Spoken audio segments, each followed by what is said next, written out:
love stories.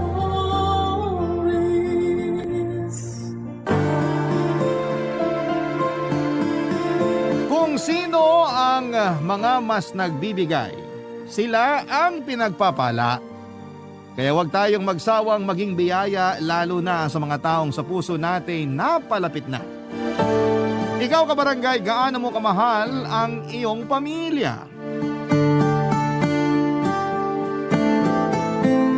Dear Papa Dudut, isang magandang araw po sa inyong lahat. Tawagin niyo na lamang po ako sa pangalang Errol.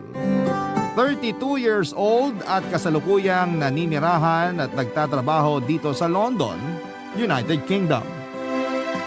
Kasama ko po rito ang mag-ina ko at dito ko na rin nakilala ang asawa ko.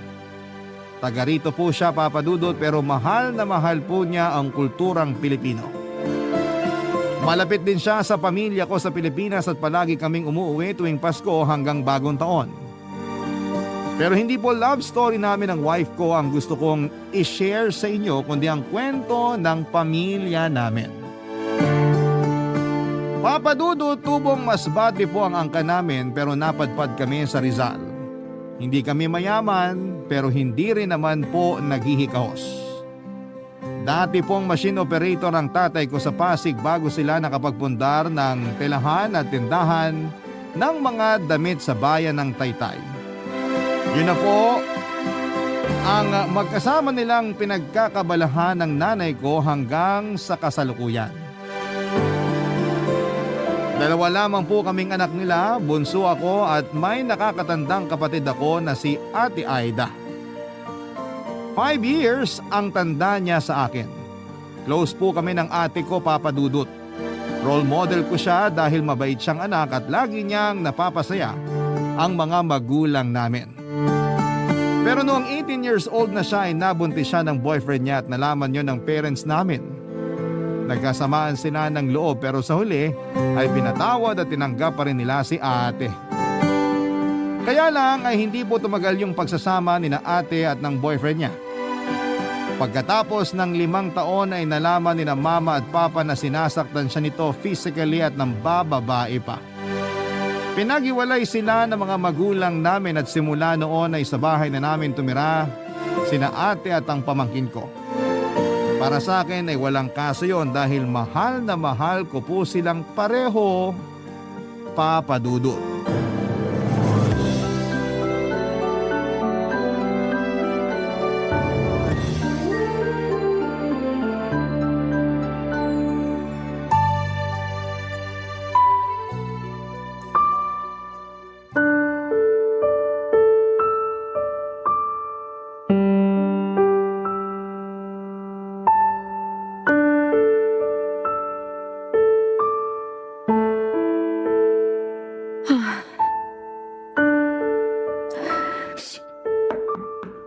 Sino yan?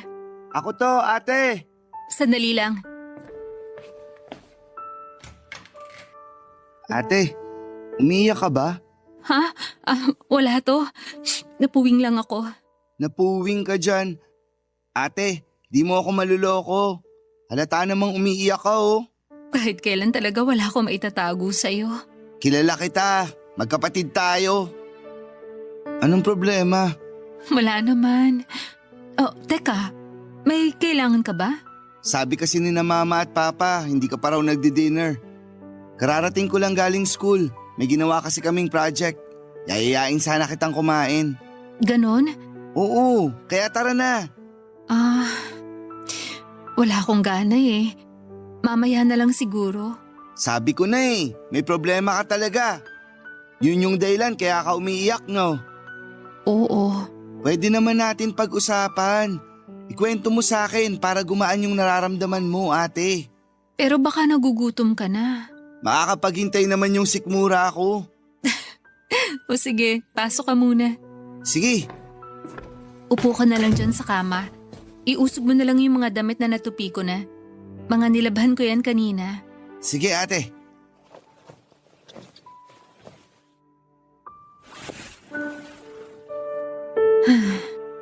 Huhulaan ko. Tungkol na naman ba yan dun sa dati mong kinakasama? Oo eh. Tinawagan mo na naman ba siya, ate? Oo, pero nalaman ko may iba na siyang kinakasama. Ha? Seryoso ba yan? Seryoso. Tapos sinabihan niya ako na hindi na siya makakapagbigay ng sustento sa anak namin.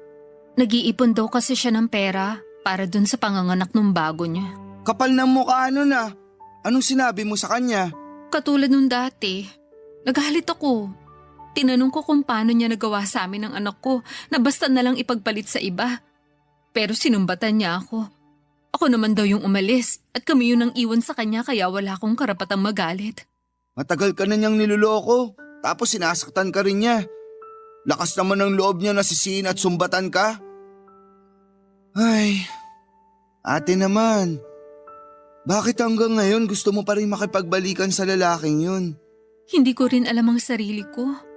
Alam ko naman na hindi ko deserve na saktan at abusuhin pero parang hindi ko naman kaya mawala siya sa akin.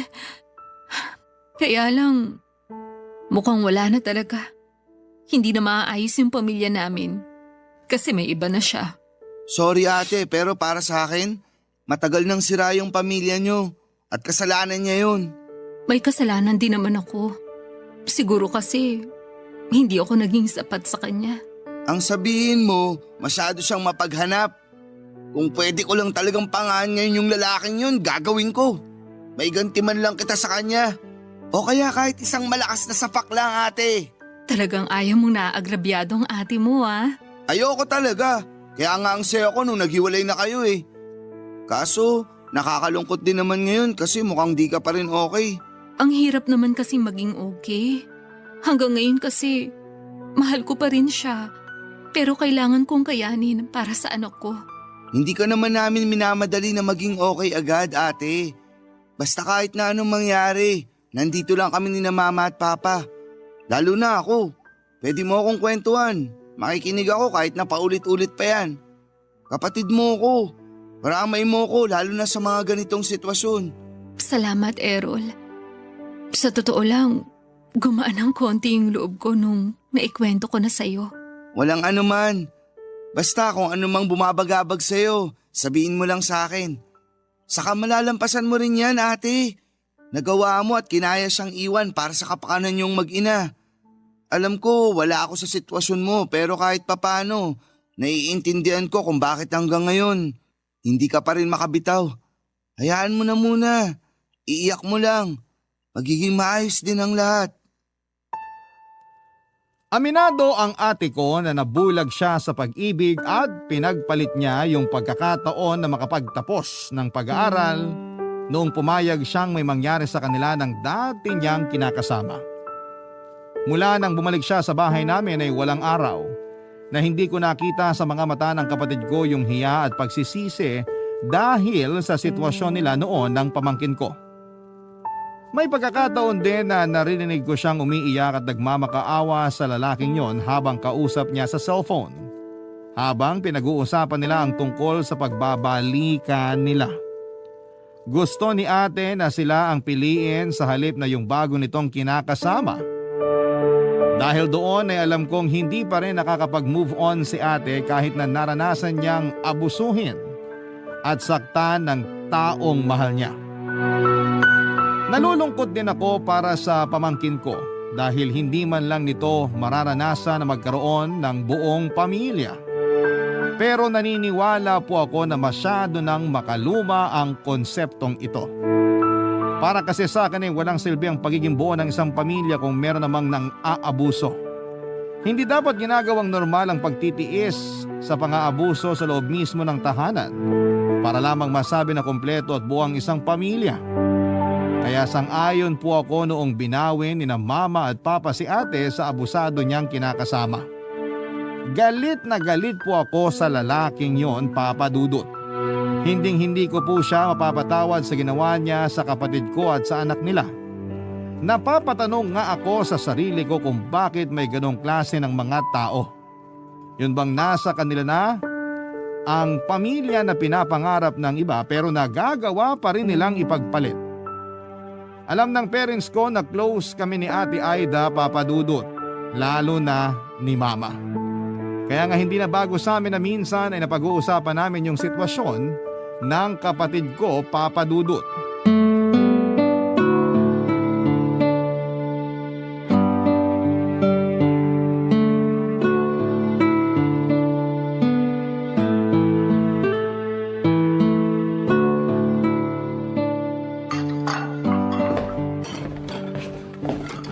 Ma, ako na po maghuhugas dyan.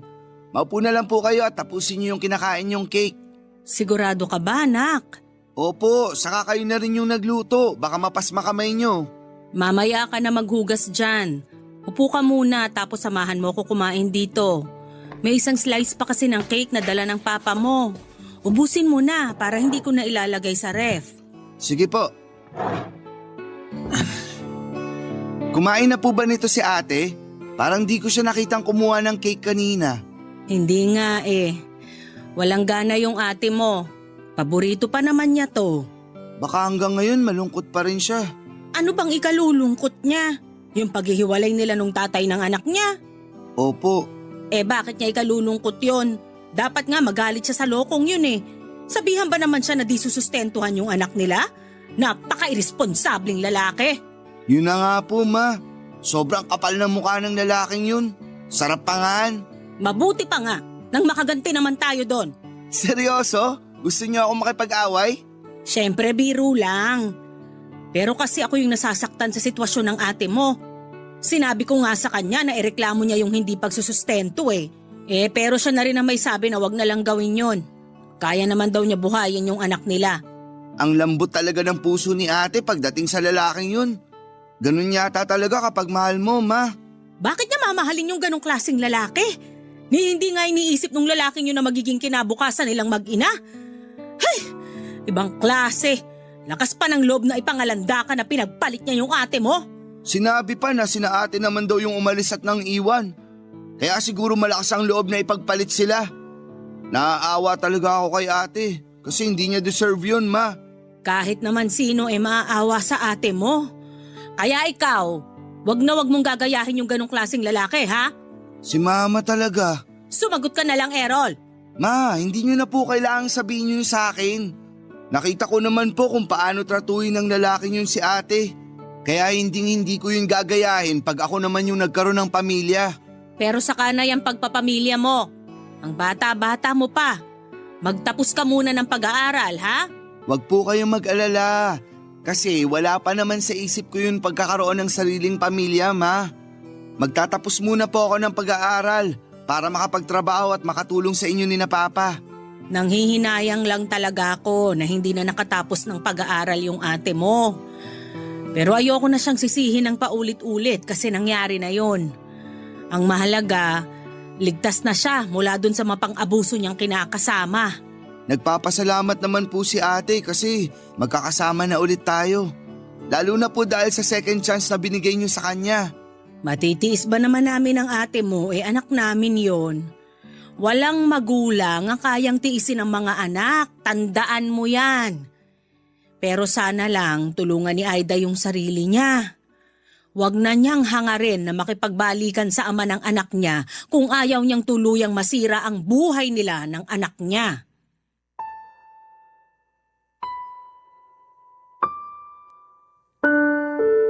Papa Dudut, naiintindihan ko po si mama dahil magulang siya. Nag-worry lamang siya sa anak niya kaya binawi niya si ate. Doon ko napagtanto na hindi lang pala ako yung nakakapansin na malungkot ang kapatid ko sa paghihiwalay nila ng dati niyang kinakasama.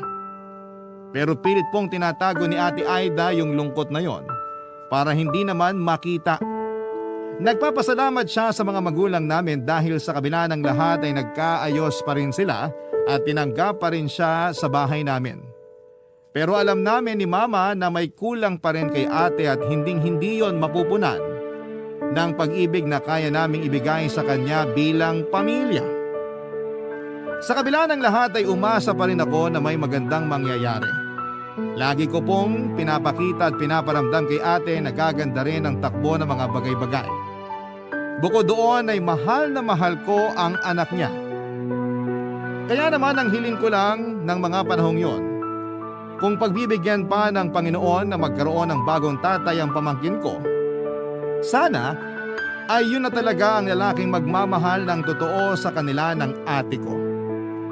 Hiniling ko noon na kung may darating man sa buhay ng ate ko, sana'y hindi na siya saktan o ipagpapalit sa iba, Papa Dudut. Barangay Love Stories. Barangay Love Stories. Noong mga panahon na nagtatrabaho si Papa sa pabrika sa Pasig bilang machine operator, pananahin naman ng shorts, sando at bestida ang pinagkakabalahan ni Mama. Wala ba kaming negosyo noon o pwesto sa Tiangge, Papa Dudut? Laging sinasabi ni ate na gusto niyang magkaroon ng negosyo para sa mga magulang namin kapag nakapagtapos na siya ng pag-aaral at nakapagtrabaho. Pero hindi na yun natupad noong nabuntis siya at nagkaanak. Kaya siguro sumama rin ang loob sa kanya ng mga magulang namin dahil hindi biro ang tuition na ginastos nila para sa pag-aaral ni ate noon sa kolehiyo, na nabaliwala lang noong tumigil siya at nag-asawa ng maaga. Kaya yung pag-aaral ko na lamang po ang pinagtuunan ng pansin ng mga magulang namin, pero nahirapan pa rin kami noong naaksidente si Papa. Nabangga po ang sinasakyan niyang motor ng isang truck dahilan para maapektuhan ang kanang binti niya. Ilang buwan din po siyang nag-therapy at doon napunta halos ang lahat ng perang inipon ng mga magulang namin. Nung umuwi si ate sa bahay namin ay naghanap siya ng trabaho para makatulong sa mga gastusin. Si Mama nag-alaga sa anak niya at tumutulong din po ako kapag wala akong pasok sa eskwelahan. Nagtatrabaho po bilang store clerk at cashier sa isang shawarma store sa mall ang ate ko. May mga pagkakataon na yung sweldo na niya ang bumuhay sa amin ng ilang buwan.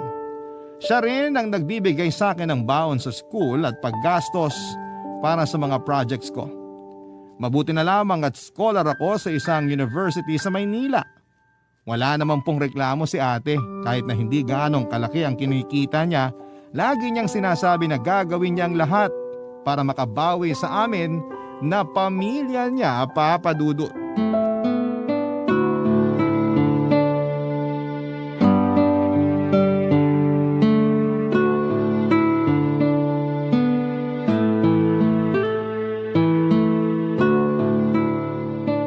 Errol, kunin mo na tong baon mo. Ha? Binigyan mo na ako, di ba? Oo, pero dagdag mo na lang doon kasi nabanggit mo nung nakaraan. Diba sabi mo may project kayo? Baka maubos allowance mo kung dun mo kukunin. Kaya sige na, kunin mo na to. Wag na, ate. Anong wag na? Pagkakasyahin ko na lang yung binigay mo. Nakakaiya na rin kasi. At bakit ka naman mahihiya sa akin, ate mo ko? Kaya tanggapin mo na yan. Alam ko naman yun, pero may pangangailangan ka rin. May pinagkakagastusan kayo ng anak mo. Malaking bagay na nga yung sa'yo galing yung allowance ko eh. Dapat lang napagkasyahin ko yun.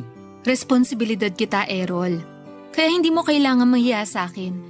Tsaka kahit papano naman, may naitatabi ako para sa amin ng anak ko.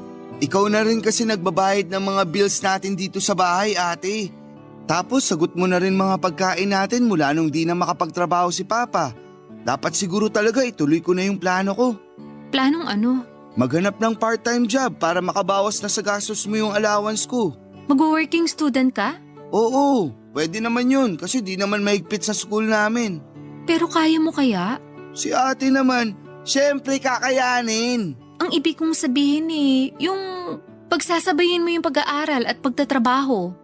Demanding ang kolehiyo. Diyan pa lang sa kurso mo, inaabot ka pa nga na madaling araw kakaaral. Baka kapag nag-part-time job ka, mahati yung atensyon mo sa pag-aaral mo at bumaba naman yung grades mo. Hindi ko pa rin naman pababayaan yung pag-aaral ko. Alam ko, pero minsan madali lang yung sabihin. Pero kapag nagtatrabaho ka na, may punto na mapapabayaan mo pa rin yun. Tingnan mo ko, hindi na nakagraduate kasi pinili ko mag-asawa. Akala ko kapag nanganak ako, makakabalik ako sa pag-aaral. Makakapagtapos ako tulad ng pangarap sa akin ni na Mama at Papa. Pero hindi ko na nagawa kasi sobrang nakakapagod maging nanay. Hanggang sa nawala na lang din ako ng gana. Wala namang imposible, ate.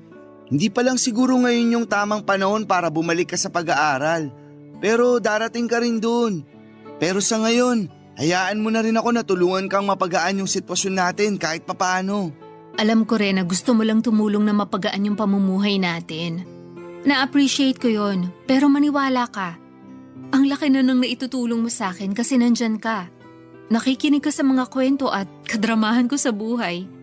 Si Mama, siya yung nag-aalaga sa anak ko kapag nasa trabaho ako. Ikaw rin, inaalagaan mo yung pamangkin mo, kaya mahal na mahal ka nung batang yun eh. Wala ngang bukang bibig kundi ikaw. Pamilya tayo, ate. At ang pamilya nagtutulungan, nagdadamayan. Kaya nga hayaan mo na lang muna ako na makatulong sa pamilya natin. Diyan ka na lang muna mag-focus sa pag-aaral mo. Pag nakatapos ka na, magtatrabaho ka rin naman. Huwag mo madaliin yung bagay na yun. Tsaka kayang-kaya ko pa naman eh. Kaya bilib talaga ako sa'yo, ate. Sus, bolero. Alam mo, sa lahat ng mga maling desisyon ko sa buhay, yung anak ko lang yung tama. Hinding-hindi ko pagsisisihan na dumating siya sa buhay ko at naging nanay niya ako. Kaya nga, araw-araw ako nagsusumikap sa trabaho para mabigyan siya ng magandang kinabukasan. Siya yung lakas ko, Errol. Pag nagkaanak ka na, mas maiintindihan mo yung pinanggagalingan ko. Naiintindihan ko naman kahit paano, ate. Kaya nga proud na proud kami sa'yo. Tapos ngayon, halos ikaw lang yung inaasahan namin. Lalo na sa mga gastusin natin sa bahay. Pangako, babawi ako. Kapag nakagraduate ako at nakapaghanap ng trabaho, ako naman yung tutulong sa'yo at sa pamilya natin. Salamat ha. Kung wala kayo, baka nabaliw na ako. Walang anuman, ate. Mahal ka namin eh. At hindi ka namin kayang tiisin. Hindi ko lang alam yung gagawin ko nun kasi masyado akong nabulag sa pagmamahal ko sa maling tao. Malaki rin yung pagsisisi ko kasi sinuway ko nun sina Mama at Papa. Wala naman silang hinangad kundi mapabuti ako pero naging matigas ang ulo ko. Ano ka ba, ate? Tapos na yun. Hindi mo kailangang paulit-ulit na sisihin yung sarili mo. Salamat talaga, Errol. Pero kunin mo na kasi tong pera. Sige ka, pag hindi mo to kinuha magtatampo ko. Pambihira naman oh. Nang guilt trip ka pa talaga. Sige na kasi.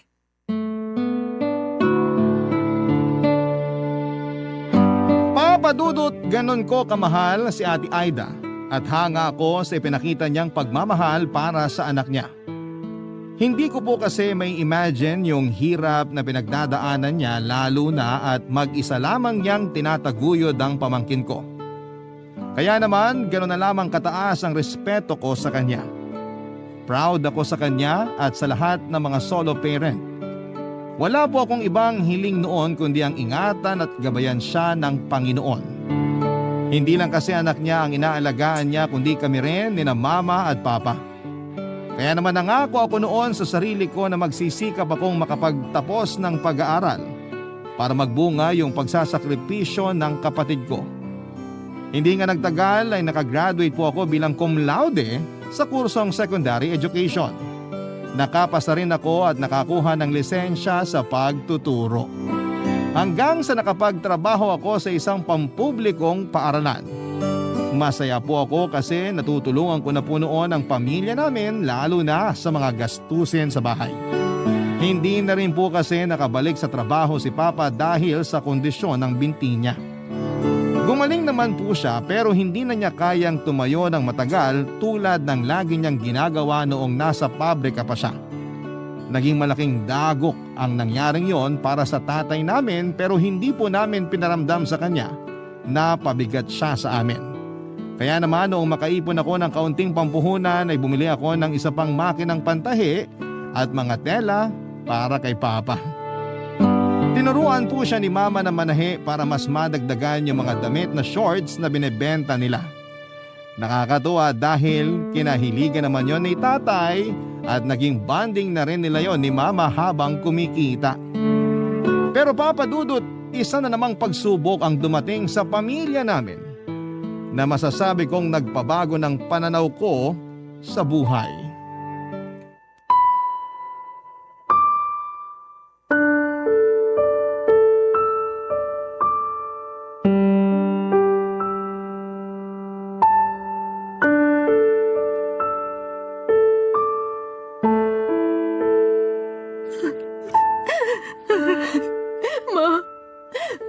pa pong mamatay. Hindi ka pa mamamatay, Aida. Tigilan mo nga yung kakasabi mo ng ganyan. Pati tuloy ako naiiyak na rito. Ate, tama si Mama. Hindi ka pa mamamatay. Alam ko naman na lahat tayo doon din ang punta pero ayoko pa, Ma. May anak ako. Kaya nga magpapagamot ka. Tama si Errol. Saka mas mabuti ng maaga mong nalaman yung sakit mo. Hindi yung kung kailan malala na. Anong mas mabuti doon, Ma? Malala na rin naman yung sakit ko. Tsaka ang mahal-mahal ng dialysis ko, alam nyo lang. Magkakanda kuba-kuba ako sa pagtatrabaho. Tapos, doon lang din pala mapupunta. Parang ang hirap naman tanggapin noon. Tutulungan ka namin, ate. Di ba, Ma? Tutulungan natin si ate. Oo naman. Kahit naman papano may naipon kami dun sa maliit naming negosyo ng papa nyo. Pero Ma, nakakahiya. Anong nakakahiya doon? Anak ka namin. Saka sabi mo ayaw mo pang mamatay, di ba? Oo naman po, kasi maliit pa yung anak ko. Kawawa siya kapag nawalan siya ng nanay. Kaya nga magpapagamot ka. Tutulungan ka namin ni Errol. Hindi ka na dapat mahiya kasi pamilya mo kami. Ay, ewan ko ba naman sa'yo't bigla mong naisip yung hiya-hiya na yan? Kung bakit kasi sa dinami-dami ng tao, ako pa talaga yung tinamaan ng sakit na to. Marami namang mga masasama dyan. Yung mga kriminal, sana sila na lang. Wala naman silang binubuhay na anak eh. Hindi rin kami makapaniwala na magkakasakit ka ng ganyan, ate. Akala kasi namin gagaling ka rin pag nakapagpahinga ka pero iba na pala. Nakakabigla talaga. Pero naniniwala ako na pagsubok lang to sa'yo ng Panginoon para maging mas matatag ka, anak. Kaya wag na wag kang susuko. Wag na wag kang magpapatalo sa sakit mo. Susubukan ko, Ma. Pero nahihirapan pa rin po kung tanggapin ito. Kasama mo naman kami, ate. Hindi ka mag-isang lalaban dyan sa sakit mo kasi nandito kami ni na Mama at Papa. Pati yung anak mo, hindi ka namin iiwan. Thank you, Errol. Hindi ko alam yung gagawin ko kung sakaling wala kayo. Hindi ka namin pababayaan. Kaya wag ka na mag-isip ng kung ano-ano. Sundin mo lang yung sinabi sa'yo ng doktor. Iwasan mo yung mga pagkain at inumin na bawal sa'yo. At magpagamot ka para bumuti yung pakiramdam mo. Para naman kayong doktor magsalita, Ma. Siyempre, nag-aalala ako sa'yo. At gusto kong alagaan ka kasi anak kita. Kaya huwag ka na masyadong mag-alala kasi nandito kami para sa'yo, ate. Basta ipangako mo sa amin na lalaban ka para sa anak mo. Siyempre marami pa kayong pagsasamahan. Nung nakaraan nga nabanggit niya sa akin kung gaano kanya kamahal. Talaga? Oo, nagkwentuhan kasi kami. Tinanong ko siya kung ano yung pangarap niya. Gusto niya raw maging piloto. Kasi gusto mo raw makasakay ng eroplano kaya sabi niya siya yung magmamaneho. Nakakatuwa talaga yung apo ko. Napakabibo. Kanino pa po ba magmamana yung apo niyo? E di sa tito. Ay nako. Akala ko sasabihin mo sa akin nagmana. Joke lang. Sa'yo talaga mana yung anak mo, ate. Sa akin lang pagdating sa kapugian. Kitang-kita ko sa mga mata ni Ate Aida ang matinding takot noong sabihin niya sa aming may chronic kidney disease siya. At malala na yon dahil kinakailangan na niyang sumailalim sa dialysis. Pero higit pa roon yung takot niya dahil meron po siyang anak na maiiwan sakaling hindi bumuti ang kalagayan niya, Papa Dudut. Napakabata pa po ng pamangkin ko para maulila sa ina. Kaya naman ramdam namin ang matinding sakit at pangamba sa mga salita ni Ate Aida. Ang totoo ay nagpapakatatag lamang ako pero nadudurog na rin ang puso ko ng mga sandaling yon. Kaya nga kahit papaano ay ginagawa ko ang lahat para gumaan yung usapan namin. Sa kabila ng lahat ay pamilya pa rin naman ang magdadamayan. Yun po ang laging sinasabi sa amin ni na Mama at Papa. Kaya naman napanatag ang loob namin ng kapatid ko. Pero alam ko na nandun pa rin yung takot sa puso ni Ate Aida. Bukod kay Mama, ako po ang kasakasama ni Ate sa mga dialysis niya. Ako na rin po ang nagsilbi niyang kanang kamay sa bahay namin, lalo na't marami na siyang mga bagay na hindi kayang gawin. Malaki po ang ibinagsak ng katawan ni Ate Aida, namayat siya ng sobra, pero siya pa rin yung kapatid ko na positibo at walang reklamo. Hindi po nawawala ang paniniwala ko na magiging maayos din ang lahat, Papa Dudut. Hanggang sa nakapagdesisyon po ako na handa kong ibigay ang isa kong kidney sa kapatid ko para madugtungan pa ang buhay niya, Papa Dudut. Barangay Love Stories. Barangay Love Stories. Nung una ay tinanggihan po ni Aida ang suhestyon kong sumailalim kami sa kidney transplant dahil maapektuhan noon ang kalidad ng pamumuhay ko. Sinabi niya sa akin na bata pa raw ako at marami pa akong pwedeng gawin na posibleng hindi ko na magawa sakaling maoperahan ako. Pero para sa akin lahat ng mga bagay na yon ay walang saysay kung mawawala siya, Papa Dudut. Mahal na mahal ko po ang kapatid ko at wala akong kayang hindi gawin para sa kanya. Kaya naman sa huli nakumbinsi ko po siya at ang mga magulang namin na i-donate kay ate ang isang kidney ko. Hindi ko na po i-detalye ang proseso pero naging successful naman po ang operasyon. Pero syempre under observation at strict monitoring pa rin po si Ate Aida hanggang sa tuluyan nang nakapag-adjust ang katawan niya sa bagong kidney na meron siya. Ako naman ay sinunod ko lamang ang payo sa akin ng doktor at hindi rin naman nagtagal ay nakapag-adjust na rin po ako.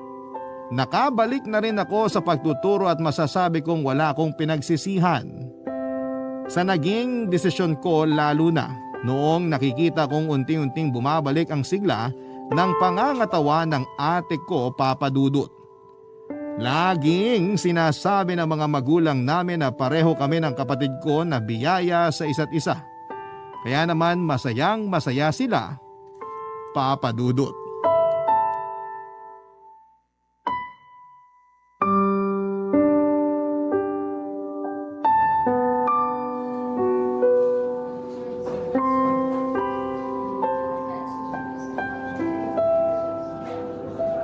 Kamusta na pakiramdam mo, ate? Mabuti. Pero masakit pa rin ang tahi ko. Nakatulog ka ba ng maayos? Oo. Ikaw? Oo naman, ate. Kanina ka pa ba gising? Oo, kanina pa. Tapos nagbabrowse lang ako sa Facebook habang natutulog ka. Ay, sabi pala ni Mama, uwi lang daw siya sa bahay kasi isasama niya anak mo pagbalik niya rito. Gusto ka na raw makita. Sabado naman bukas kaya walang pasok. Gusto raw matulog dito. Mabuti nga, isang kwarto na lang tayo at may space pa naman dun sa upuan para sa mga bisita. Kaya nga eh. Ilang araw na rin tayo rito. Sana naman makalabas na tayo. Huwag kang magmadali. Dapat okay na talaga yung katawan natin bago tayo makalabas dito. Hindi mo ako masisisi. Feeling ko kasi ang tagal-tagal ko nang nandito sa ospital. Akala ko nga hindi na ako makakalabas ng buhay dito eh. Huwag mo naman sabihin yan. Akala ko lang naman. Nung operation day kasi, grabe yung kaba ko. Mukha lang akong kalmado pero kinakabahan talaga ako noon. Pero syempre, nagdasal ako na sana maging ligtas tayong dalawa. Lalo ka na kasi napakabuti mong kapatid. Salamat sa pag-donate mo sa akin ng isang kidney mo ah. Malaking bagay yun para madugtungan pa ang buhay ko. Hindi ko alam kung paano kita mababayaran. Habang buhay kong tatanawin na utang na loob yung ginawa mo. Hindi naman ako naniningil kaya wala kang kailangang bayaran sa akin, ate. Ginawa ko yun kasi mahal kita. Magkapatid tayo. Laging sinasabi ni na Mama at Papa na magtulungan daw tayo. Na magdamayan sa oras ng pangailangan. Kaya sinusunod ko lang yung bilin nila. Ay, ako rin naman, natakot nung bago tayo operahan. Nagdasal din ako. Sabi ko, kung may mawawala sa atin, sana ako na lang. Wag na ikaw. Ano bang pinagsasasabi mo? Siyempre kasi may anak ka, ako wala. Kung mawawala ka, paano na lang yung pamangkin ko, di ba? Hindi porke wala ka pang anak, hindi na mahalaga ang buhay mo. Baliw ka talaga. Baliw na akong baliw. Pero buti na lang kasi mabait pa rin ang Panginoon. Wala siyang kinuha sa atin. Pareho niya tayong iniligtas. Isa pa, nagdasal talaga sina Mama at Papa para sa ating dalawa. Iba talaga yung kapangyarihan ng dasal ng mga magulang. Lagi tayong nililigtas. Kaya nga masayang masaya sila, ate. Ako rin, masayang masaya. Wala akong ibang hiling kundi maging maayos na yung pakiramdam mo. Yun din ang gusto kong mangyari sa atin. Para makabalik ka na sa pagtuturo. Malamang, miss na miss ka na ng mga estudyante mo. Miss ko na rin sila. Alam mo, proud na proud talaga ako sa iyo, Errol. Kasi tinupad mo yung pangako mo na makakagraduate ka. Tapos naging teacher ka at nakakapagturo na. Lagi kang pinagmamalaki ni na Mama at Papa. Siyempre, ganun din ako. Ikaw ba naman ang magkaroon ng kapatid na teacher? Marangal na propesyon kaya ang pagtuturo. Mahal na mahal ko ang pagiging teacher, ate. At masaya ako sa ginagawa ko. Pero nakakatawa lang kasi kahit ako mismo, may natutunan eh. Ano naman yon? Tungkol sa unconditional love. Na may mga bagay pala akong kayang gawin hindi lang para sa mga magulang natin, kundi para sa'yo na rin kasi kapatid kita. Natutunan ko rin na sulitin yung bawat sandali. Magpasalamat sa may kapal, sa mga biyaya kahit na hindi madali yung buhay natin. Kasi hindi natin alam kung kailan niya tayo kukunin. Pangalawang buhay na natin to. At gusto ko yun gamitin sa mas makabuluhang gawain na kasama kayong lahat. I-enjoy naman natin yung buhay, ate. Tama ka. May natutuhan din ako sa nangyari. Dati ayoko na lagi nagpipicture kasi nakukornehan ako. Tanda ko nga na sinabi mo yan nung pinipicturan ko kayo ng anak mo nung kumain tayo sa labas.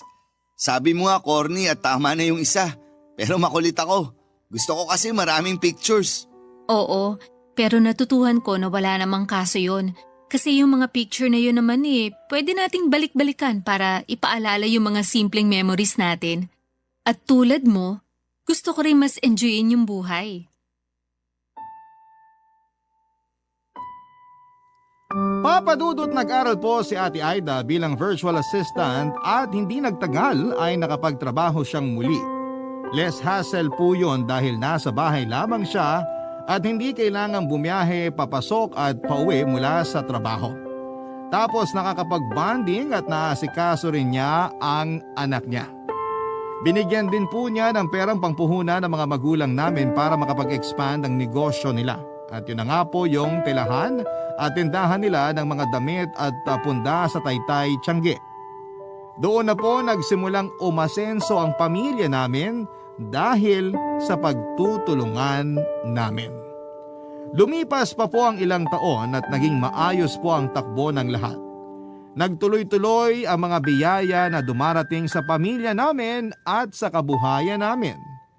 At walang hanggan po ang pagpapasalamat ng mga magulang namin sa Diyos. Lalo na sa pagkakaloob ng ikalawang pagkakataon upang madugtungan ang buhay ni Ate Aida. At pagkatapos ay natupad din ang